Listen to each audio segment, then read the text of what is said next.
토항성 폭포 옆에 삼연길입니다. 삼연길. 여기 위험해 보이긴 하네요.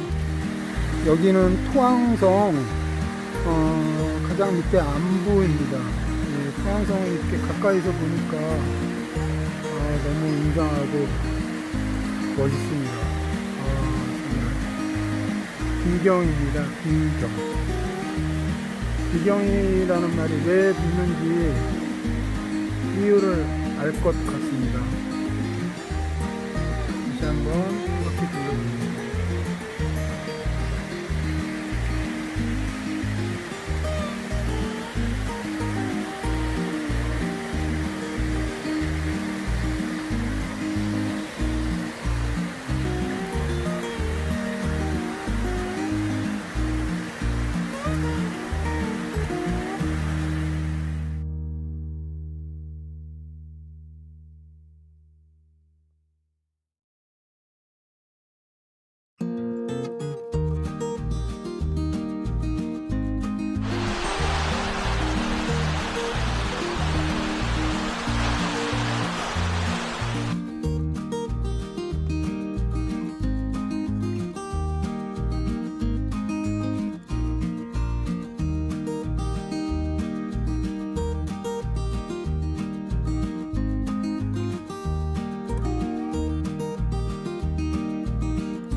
안녕하세요, 관장님입니다. 오늘은 설악산 외설악이죠. 외설악 설악산 다녀온 부분을 설명을 드립니다. 설악산에 어디를 다녀왔냐면 그 별을 따는 소년들이라고 선녀바위하고 화채봉하고 칠성봉, 숙자바위, 집선봉, 망군대 이렇게 해서 다녀왔습니다. 그 부분에 대해서 설명을 드릴까 합니다. 우선 소공원에서 들어가면서 이 토항성 폭포 쪽으로 갑니다. 토항성 폭포 쪽으로 가서 토항성 폭포 전망대로 올라갈 수도 있고 안 올라갈 수도 있습니다. 여기 이제 그 데크 계단이 있는데 올라가서 토항성 폭포를 구경을 하는데 뭐 그다지 뭐 이렇게 멋지지는 않습니다. 어쨌거나 여기 전망대가 있고요. 이 전망대를 넘어서 노적봉으로도 올라갈 수 있는 등로는 있는 것 같습니다.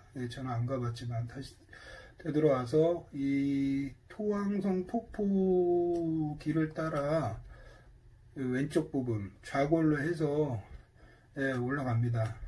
올라가면 여기는 뭐 이렇게 등로가 중간에 뭐 그렇다 하더라도 일단 계속 물줄기를 따라 올라가면 됩니다. 올라가서 쭉 하면 이 정도까지 가시면 충분하게 여기 1단, 2단, 3단서부터 시작해서 토항성 폭포의 그 모든 그 웅장한 풍광을 다 볼 수가 있어요. 다 볼 수가 있고 여기에서 올라가면서 그러니까 올라가는 방향으로 우측이죠. 우측 사면을 통해서 바로 직등을 할 수도 있습니다. 장비 없어도. 이게 줄도 매달려 있는 것 같은데 어쨌거나 뭐 저는 혼자 갔기 때문에 이 부분은 다시 돌았는데 뭐 같이 일행들이 있으면 아주 위험하긴 합니다. 위험하긴 한데 뭐 전혀 불가능한 건 아니에요. 그렇게 해서 같이 팀원들이 협조만 되면 가능할 수도 있습니다. 그렇고요. 여기서 저는 충분히 토항성 폭포 감상을 하고 다시 내려와서 별을 따는 소년들 쪽으로 올라가는 길은 여기는 육산이에요, 육산. 근데 이제 제가 갔을 때 이제 며칠 전에 비가 와서 등로가 여기가 가파르니까 계속 뭐 흙 같은 게 흘러내리기는 하는데 그래도 뭐 그다지 어렵지는 않습니다. 그래서 올라가서 이 부분이 선녀바위가 있는데 여기서 선녀바위 가는데 이 중간쯤에는 좌우로 막 낭떠러지도 있고 하기 때문에 좀 조심해서 가셔야 될 거고 굳이 위험한데 뭐 끝까지 가서 인증을 할 필요는 없습니다. 어쨌거나 가서 뭐 본인이 모든 것들은 안전과 뭐 그런 부분들은 다 성인이고 본인이 판단을 하는 거니까 보시고 본인들이 판단을 하시면 될 겁니다. 그래서 저는 다시 토폭 상단으로 갔습니다. 토폭 상단으로 가는데 등로가 선명하게 이렇게 되어져 있는데 저는 더 빠른 길로 간다고 간 부분이 여기서 여기까지는 제 트랙을 따라 하시면 안 되고 또 선명한 등로로 가시면 됩니다. 여기는 거의 7, 8분 능선의 사면으로 잡목 구간이에요. 앞에 나무들 계속 있는데 쳐가면서 여기서 한 1시간 정도 제가 이상을 고생을 한 것 같아요. 거리는 얼마 안 되는데. 그래서 이 부분으로 내려가면 토항성 폭포의 상단이라 여기에서 뭐 이렇게 좀 쉬거나 물 같은 거 보충을 하시고 갈 수도 있습니다. 해서 화채봉으로 저는 갔는데 여기서부터 화채봉까지 가는 데는 그 등로가 선명합니다. 해서 화채봉까지 쭉 가면 화채 능선이랑 만나죠. 능선이랑 만나고 올라가면 여기가 화채봉입니다. 근데 이제 이 등로가 사람들이 많이 안 다니기 때문에 뱀들이 많이 있어요. 제가 항상 독사나 뭐 이런 뱀들을 한 서너 번 봤기 때문에 그 부분은 조심해서 가시면 됩니다. 그래서 저는 다시 화채봉에서 돌아서 이 왼쪽으로 가는 길은 여기에 권금성이라고 왼쪽으로 표지판이 되어져 있습니다. 그 표지판 보고 가시면 됩니다. 그래서 저는 칠성봉에서 1박을 했습니다. 칠성봉에서 이쪽 일몰이나 일출이나 양쪽을 너무나 다 멋지게 감상할 수 있는 지역이기 때문에 여기 칠성봉에서 저는 비박 텐트 가지고 1박을 했습니다. 1박을 했고 그 다음날 집선봉으로 가기 전에 여기서 숙자바위에서 사진을 찍고 예, 사진을 찍고 갔습니다. 숙제바에서 사진을 찍고, 예, 쭉 해서 집선봉으로 가는데 이 부분도 경치가 상당히 멋있습니다. 그다음에 여기 오른쪽에 공금성도 보이고, 그래서 집선봉을 넘어서 이쪽 여기 의자바위까지, 여기가 만군데 능선이라고 하기도 하고 킬리만자로 길이라고도 합니다. 그러니까 이 부분이 상당히 멋있습니다. 이 코스가 상당히 멋있어요. 반면에 위험한 부분도 상당히 많습니다. 그렇기 때문에 조심하면서 경치 감상하시면서 가시면 된다. 이 부분에서 이제 그 배낭을 놓으시고 갔다가 되돌아오셔도 됩니다. 중간에 여기가 이제 뭐 피아노 바위라고, 좀 특히 더 위험한 부분들이 있으니까 조심해서 건너가시면 되고, 의자바위 가서 인증하시고 다시 되돌아서 이쪽 부분까지는 길이 좀 희미합니다. 하지만 뭐 어쨌거나 무조건 내려가면 됩니다. 계곡 따라서 내려가면 여기서 밑에서 알탕 하실 수도 있고, 예, 여기가 가는 꼴입니다. 가는 꼴. 예, 이렇게 하시면 다시 소공원으로 나가실 수가 있는 겁니다.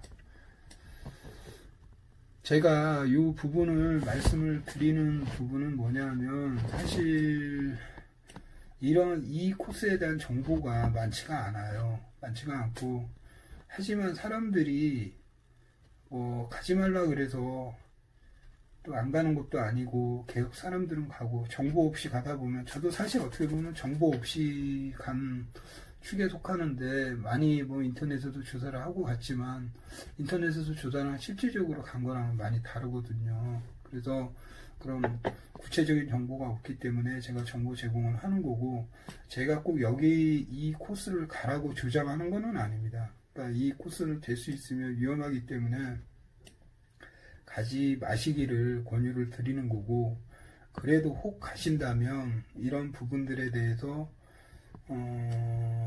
정보를 알고서 가면 조금 더 안전하게 산행을 하지 않을까라는 차원에서, 예, 제가 드린 겁니다. 그래서 여기 별을 따는, 예, 소년들, 뭐 이쪽에서 은벽으로 내려올 수도 있지만, 예, 이 부분, 예, 위험하고, 여기 킬리만자로 길도 위험합니다. 근데 토폭도 당연히 위험하죠. 토폭도 위험한데, 이제 이런 부분들이, 위험한 위험한 만큼 더 멋있어요. 멋있으니까 이 부분을 감안을 하셔서, 일단 뭐 첫 번째도 마지막도 항상 안전이기 때문에 안전을 우선으로 해서 산행을 하시면 될 겁니다. 물론 제가 지금 말씀드린 내용 중에 빠진 부분이 더 많을 것 같아요. 더 많을 것 같은데, 혹시 제 이 영상을 보시고 뭐 가시는데 궁금한 부분이 있으시다면, 예, 댓글로 문의를 해주세요. 예, 감사합니다.